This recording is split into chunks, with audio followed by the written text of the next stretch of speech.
sa aking channel at nandito na naman tayo.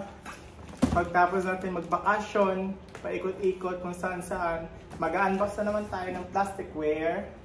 Ang ating i-unbox ngayon ay isang rice dispenser at saka isang dish strainer. Tingnan natin kung ano yung tsura nila. Mag-start tayo dito sa rice dispenser. Slim type, clean club daw siya, clean club, rice dispenser, 10 kilograms. Ayan, buksan natin. 10 kilo siya.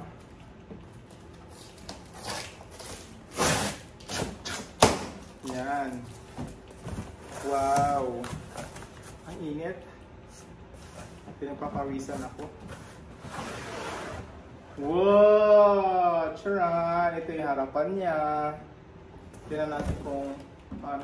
Mayroon siyang singawan para hindi mag-init yung bigas sa loob. Ito yung ganda.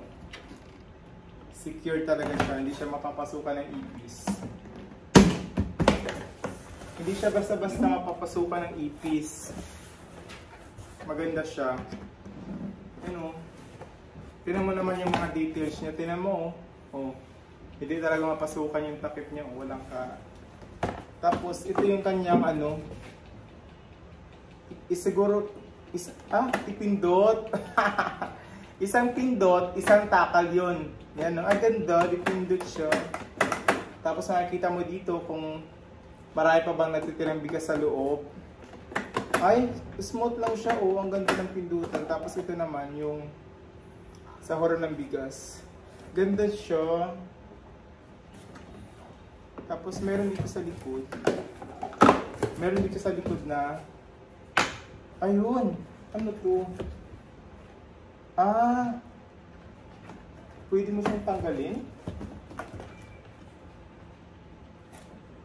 Ay, okay. Hindi mo siya natatanggal. Ayun, tapos ito yung stand niya. Ang ganda.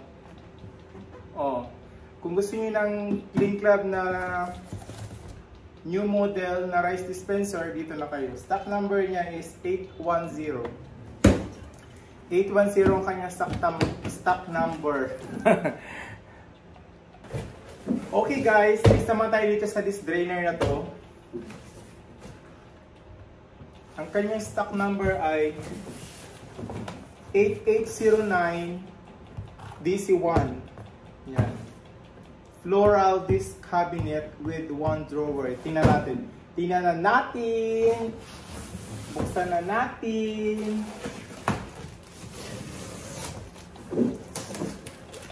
Guys, hindi pa kayo nakasubscribe sa akin channel, like and subscribe na kayo. Tapos comment na rin kayo para dumami tayo. Kung gusto nyo maramihan ng order, pwede din. Message nyo lang ako. Ganda. Ang ganda niya. Ito yung drawer niya. May pabulaklak si Mayor. Tapos, ito yung, ang luwag ng drawer, Pwede mo ilagay dito yung mga baso, bowl, tapos kung ano pa. Tapos dito yung lagay ng pinggan. Dito. May dalawang lagayan ng kutsara sa gilid. Ayan lagayan ng kutsara sa gilid, dalawa. Tapos dito yung pinggan mo. Meron siyang tuluan ng tubig. Ito may tuluan siya ng tubig. Tapos pagdating dito sa taas, meron din siyang tuluan ng tubig na maliit. Tapos dito yung niya. Pwede lagayan ng mga baso. Natanggal siya. Pero pwede naman siya ikabit. Dito pwede mo ilagay yung baso, mga bowl. Pwede mo rin lagyan ng pagkain dito. Kung marami ka ilalagay.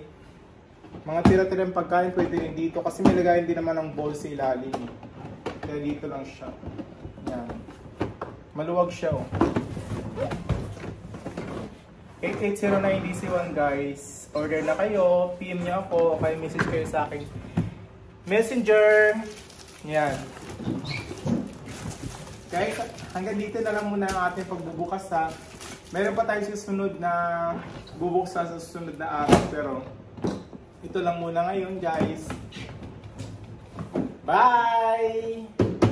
Order na! Order na kayo!